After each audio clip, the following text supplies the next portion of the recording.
Olá, meus queridos alunos do 7º ano, tudo bem com vocês?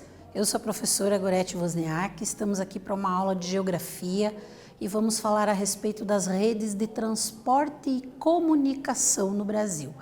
Que características são importantes desses dois temas? Como está organizado a questão do transporte no Brasil? Quais são os principais tipos? Quais os mais utilizados? E que características nós temos das redes também de comunicação? Então, importantes temas, uma reflexão bem bacana a gente vai desenvolver e aí pensamos ali no principal objetivo da nossa aula. Identificar as principais características dos sistemas de transporte e comunicação no Brasil. Como é o sistema de transporte no Brasil? Ele está alicerçado em quê? Qual é a importância quando a gente pensa em sistema de transporte? E de comunicação? Na atualidade, está mais forte, mais presente a questão da necessidade das redes de comunicação, muito mais do que em outros tempos anteriores. Sempre a comunicação foi importante, mas na atualidade isso está sendo cada vez mais exigido, cada vez maior o emprego de tecnologia também para se pensar na questão da comunicação. Então, dois temas ali importantíssimos porque eles estão ligados às atividades econômicas que favorecem o desenvolvimento do país. É necessário ter boas redes de transporte e de comunicação para se ter um desenvolvimento favorável também econômico de um determinado território. Por isso a importância de falar sobre o tema. E aí, perguntinha ali, continuando nessa reflexão, né, mas coloquei uma pergunta para que vocês parem um pouquinho e reflitam. Qual a importância das redes de transporte e comunicação? Já falamos até um pouquinho a respeito, né? As duas imagens sugerem para nós, tanto o transporte quanto a comunicação são muito importantes, são de extrema necessidade. Os países que têm as melhores redes de transporte, as melhores redes de comunicação, são aqueles que alcançam um desenvolvimento elevado, um desenvolvimento bastante significativo, porque vão favorecer o deslocamento, por exemplo, se eu pensar na rede de transporte, o deslocamento de produtos, de pessoas, de uma área para outra do país, para chegar os produtos, por exemplo, nos portos para exportação. Então, se eu tenho uma rede de transporte favorável, eu vou favorecer as outras atividades econômicas também. Qualquer país, qualquer lugar é dependente desses sistemas para que funcione com qualidade, para que funcione adequadamente. E é necessário investimentos do poder público nesse sentido para facilitar o funcionamento dessas redes, né? Então, bem importante a nossa reflexão. Se você pensar, por exemplo, para você viajar de um local para outro, algumas pessoas que viajam de uma cidade para outra para trabalhar, precisam ter ali sistemas, né, ou redes eficientes de transporte. Ou, de repente, você desenvolve um trabalho que você precisa se comunicar com pessoas em outras partes, né, do mundo, enfim. Então, precisa de uma rede de comunicação eficiente também, certo? E aí vamos pensar um pouquinho ali nas redes de transporte e de comunicação, que são fundamentais para o funcionamento do mundo e que prevalece ali a lógica da globalização e da internacionalização da economia. Locais que não têm um desenvolvimento na rede de transporte e comunicação vão ficar à margem desse processo de desenvolvimento econômico chamado de globalização, né? Internacionalização. Os países hoje se relacionam de forma muito mais intensa em trocas comerciais, em ir e vir matéria-prima, tecnologia. Então, cada vez mais a necessidade de se ter redes de transporte e de comunicação que facilitem toda essa atividade, que facilitem todas as relações comerciais que a gente chama. O que são essas relações comerciais? A compra e venda de produtos de um país para o outro, por exemplo. Se você olhar os produtos que você tem em casa, você vai verificar que vários deles, por exemplo, foram fabricados em outras partes do mundo. E como é que eles chegaram na tua casa? Através das redes de transporte. É isso que favoreceu a chegada desse produto, a possibilidade de mandar esse produto para diferentes partes do mundo. Assim como aquilo que é fabricado no Brasil, vendido para outras partes do mundo, para ser enviado para outros locais, precisa de uma rede de transporte eficiente. Então vejam o quanto é importante, né? No Brasil nós temos então infraestruturas que foram ampliadas, né? Em alguns momentos elas foram ampliadas de forma mais intensa, como ali em meados dos anos de 1960, interligando regiões ao restante do país. Até então a gente tinha uma dificuldade maior de acesso a determinadas regiões, como o norte e o centro-oeste. Eram regiões mais remotas, né, do Brasil, com pouca ligação, com poucas vias de transporte. Mas quando começa a se intensificar a ocupação dessas áreas e determinadas atividades econômicas, há necessidade também de se expandir as redes de transporte para facilitar a integração dessas regiões com outros locais, para que eles pudessem produzir, por exemplo, determinados itens agrícolas e mandar esses itens para os portos, para exportação. Um exemplo é a soja, que é produzida em diferentes partes do Brasil, na região centro-oeste é muito forte, e aí como é que eles mandam, como que chega no porto, né? Em alguns portos brasileiros que exportam grãos, há necessidade de uma rede de transporte que favoreça isso, certo? E aí nós vamos conhecer um pouquinho dessas características. Quais são os tipos de redes de transporte que nós temos? O ferroviário, marítimo, rodoviário, aéreo, dutoviário, entre outros. Então, são diferentes tipos, né, dessa estrutura, né, das redes de transporte que facilitam o ir e vir de produtos, mercadorias. As coisas tanto vão para outras partes do Brasil e do mundo, como chegam num determinado local, através das redes de transporte, que podem ser de diferentes formas. E elas podem, por exemplo, para um produto sair de um determinado lugar e chegar em outro, ele não precisa necessariamente usar só o transporte rodoviário, por exemplo. Ele pode, numa parte do percurso, usar o rodoviário, na outra parte, usar o ferroviário ou o hidroviário e assim sucessivamente. Isso a gente chama de intermodal, ou seja, utiliza diferentes modos ali para transportar um produto de um local para o outro. Bem interessante pensar nisso, né, pessoal? Vale a pena a gente analisar. E aí vamos falar um pouquinho dos principais tipos, quais são as características. Do transporte rodoviário, o que nós temos ali? É o responsável pela maior parte dos fluxos de bens e pessoas no país. Então, qual é o principal meio de transporte ou rede de transporte utilizada ali? É o transporte rodoviário no país, certo? Que priorizou a sua construção para favorecer as empresas estrangeiras do setor automobilístico e promover a entrada delas no país.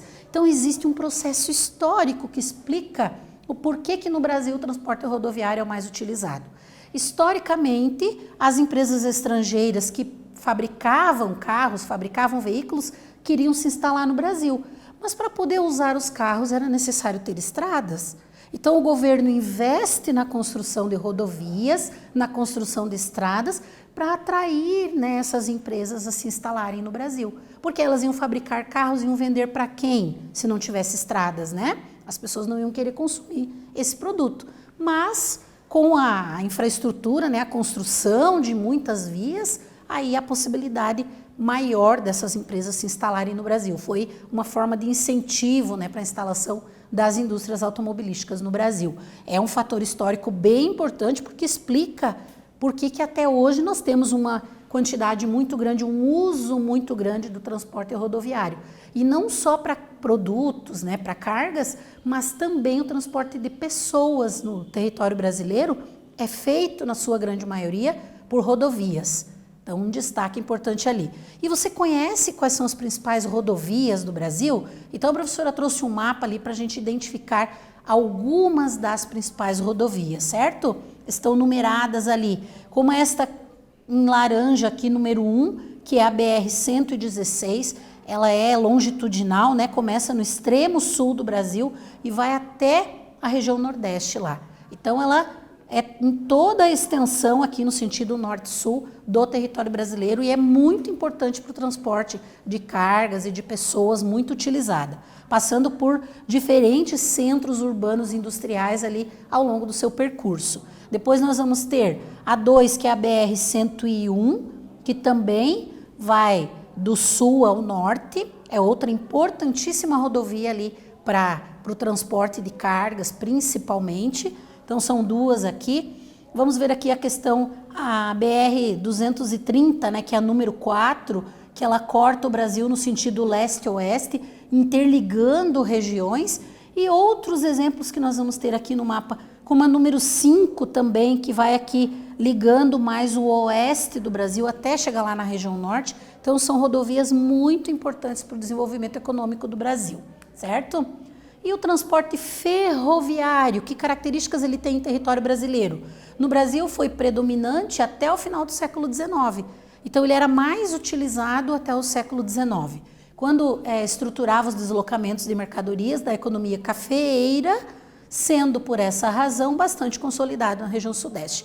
Então, a região sudeste é que possui a maior quantidade de ferrovias, porque historicamente, no desenvolvimento do Brasil e na industrialização do Brasil, se deve à presença das ferrovias que eram utilizadas lá para transportar o café, né, no período da produção do café. Então, as lavouras se concentravam naquela região e aí era usada, né, para o transporte das sacas de café. E depois ela fica ali como herança até para o processo de industrialização do Brasil. Vamos conhecer algumas ferrovias ali do Brasil? Então, nós temos uma concentração maior aqui entre o sul e o sudeste, principalmente, né? Algumas importantes ali, como a ferrovia Centro-Atlântica, né, que tem ramificações, ou seja, vai ligando alguns lugares ali para transporte de produtos, para chegar principalmente aqui nos grandes centros São Paulo e Rio de Janeiro, e ligados à ideia da exportação também, trazendo muitos produtos fabricados em todo o território, em algumas partes ali de forma mais intensa, para chegar nos portos, né? Temos aqui a ferrovia Novo Oeste também, que liga São Paulo à região sudeste, ali ao Mato Grosso do Sul, é outra importante ligação, são exemplos que nós podemos citar dessas ferrovias, certo? O transporte hidroviário, hidro é de água, ou seja, utilização dos rios, principalmente no caso do Brasil, para transportar produtos ou pessoas, enfim. É a que possui a menor representatividade e participação nos sistemas de deslocamento nacional. Ainda é pouco utilizado, né, o transporte hidroviário, o que é uma grande contradição, visto, né, que nós temos ali um potencial nesse sentido. O Brasil tem um potencial de ter hidrovias, principalmente em algumas regiões onde há uma quantidade de rios, né, que são mais em áreas planas e que pode se desenvolver. Na região norte nós temos a maior concentração, né, do uso das hidrovias, mas ainda representa muito pouco do transporte brasileiro, certo? Então é importante a gente pensar. Aqui alguns exemplos, então, das hidrovias no Brasil. Nós vamos ter aqui a Paraná-Tietê, que liga aqui São Paulo, Sudeste, até países vizinhos, né?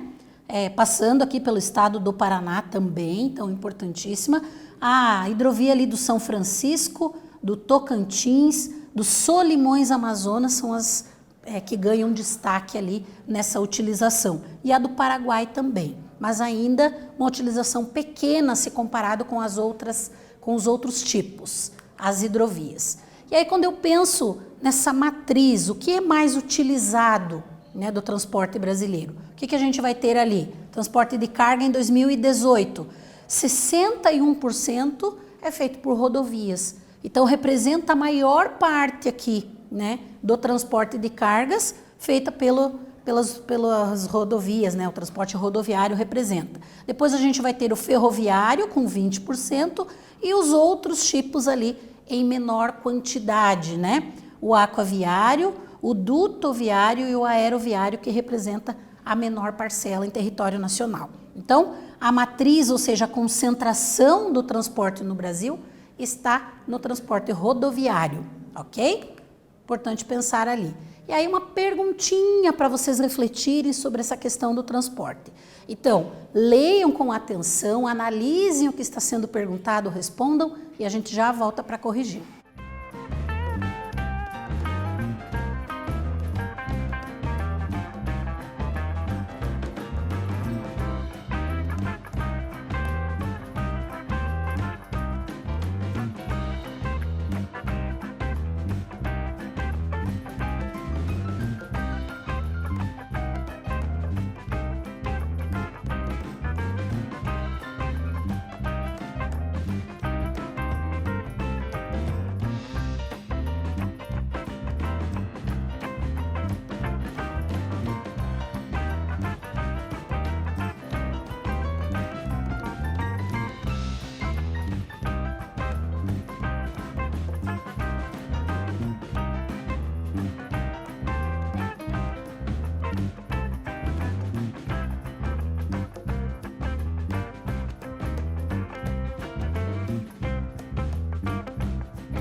Voltamos com a correção da atividade, então a pergunta ali, o modal de transporte mais utilizado no Brasil ali para transportar mercadorias é o rodoviário. Vamos levantar vantagens desse meio de transporte. Então, vocês anotaram aí e agora vamos pensar juntos, né? O frete rodoviário possui, mesmo com a multiplicação de pedágios, né, das rodovias que você paga um valor ali para circulação, concessões e preços cada vez mais altos, inclusive ali do combustível, né? Uma vantagem de custo considerável. Mesmo com tudo isso, ainda o custo é interessante ali para o uso desse meio de transporte em relação aos outros.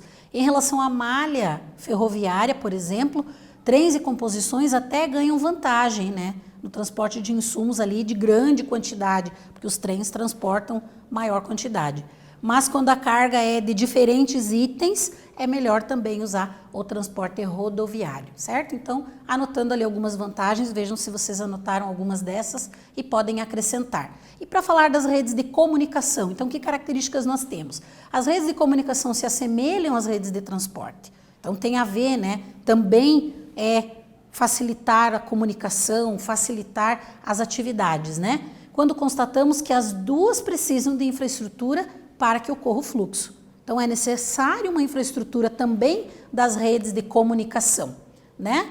O que podem ser essas redes? Linhas de transmissão de rádio, televisão, cabeamento de fibra ótica, internet, antenas telefônicas móveis. Então esse é o conjunto que é necessário de infraestrutura para que aconteça a comunicação, para que existam as redes de comunicação e que facilitem, porque hoje as atividades econômicas em geral e até mesmo as atividades da sociedade como um todo dependem muito da questão das redes sociais, das redes de comunicação, né? Falando de uso de redes sociais também, que tudo isso está ligado à ideia das redes de comunicação e que hoje são usados de forma massiva, né? De forma muito intensa.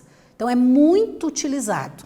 Por isso a necessidade de ter tecnologia e infraestrutura para atender essas características, certo? As informações ali estão associadas a objetos palpáveis, como cartas, jornais, livros, por exemplo, né? Entre outros, né? Os smartphones também. Portanto, são viabilizadas por redes que envolvem sistemas de transporte, no caso dos materiais impressos, né? Para você mandar uma carta ou uma encomenda, você precisa, então ela está interligada com as redes de transporte também. A necessidade em outros casos ali dos cabos, antenas, satélites, e tem uma natureza geográfica, estão distribuídos no espaço. Então há necessidade de se ter todo esse conjunto estrutural distribuído no espaço para que a comunicação aconteça. Em diferentes espaços temos que ter diferentes antenas, temos que ter satélites para estabelecer toda essa ideia da rede de comunicação na atualidade. Então é extremamente importante. E aí, para a gente pensar um pouquinho nessa questão do acesso, né, que tem a ver com a estrutura das redes, né, de comunicação. Quando eu penso na internet e na TV, eu tenho algumas áreas com maior concentração. Então aqui, os tons mais escuros quer dizer que é mais acesso, domicílios com mais acesso à internet e à TV. Os tons mais claros ali representam o menor acesso, né? A menor disponibilidade, ou seja, a necessidade de ampliação da infraestrutura de comunicação para facilitar o acesso a tudo isso da população. E quando eu penso ali no sinal digital da TV, que é extremamente atual e importante, eu vou ter a mesma característica, porque algumas vezes se utilizam as mesmas estruturas para diferentes tipos de comunicação. No caso da TV digital, ali nós temos uma concentração grande ali em São Paulo. Em algumas áreas ainda é muito fraca essa questão ali da disponibilidade de redes de comunicação, né? Ainda falta muito para que as pessoas tenham acesso a essas tecnologias, a essas características. Então é importante pensar. E aí, perguntinha para vocês refletirem, analisarem o mapa ali com informações sobre a questão das redes de comunicação e o acesso a essas redes. Então vocês vão ler, vão analisar o mapa e responder e nós voltamos em seguida com a correção.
Voltamos com a correção da atividade, então 2 perguntinhas e o mapa que vocês tinham que fazer a análise ali sobre o acesso às redes de comunicação, né? Quanto a população tem esse acesso. Então na letra A, qual a região com maior e menor acesso à internet no Brasil? E justificar isso, né? E as condições de acesso à internet podem estar ligadas a quais fatores? Então o que poderíamos responder ali? As regiões com maior acesso, Sudeste e Sul, conforme o mapa traz para nós ali, com menor acesso à região Nordeste, com algumas áreas ali com pouquíssimas redes, né, estabelecidas para comunicação, devido a toda essa questão da infraestrutura de cada região, que vai facilitar o transporte da informação, né, a existência das redes de informação. E as condições de acesso à internet estão ligadas às condições socioeconômicas da população de cada região. Então, ter acesso também está ligado à questão da renda, né, da condição socioeconômica, bem como a infraestrutura, que é um fator importante. Então, extremamente relevante pensar nas redes de transporte e comunicação, retomando um pouquinho o que a gente pensou para compreender todas essas características de como está organizado isso no Brasil. Porque todas as outras atividades desenvolvidas no país estão ligadas à necessidade de se ter redes eficientes de transporte e de comunicação. Então é um tema muito relevante, espero ter contribuído na aula de hoje com vocês sobre ele e voltamos numa próxima aula com mais geografia. Um abraço a todos.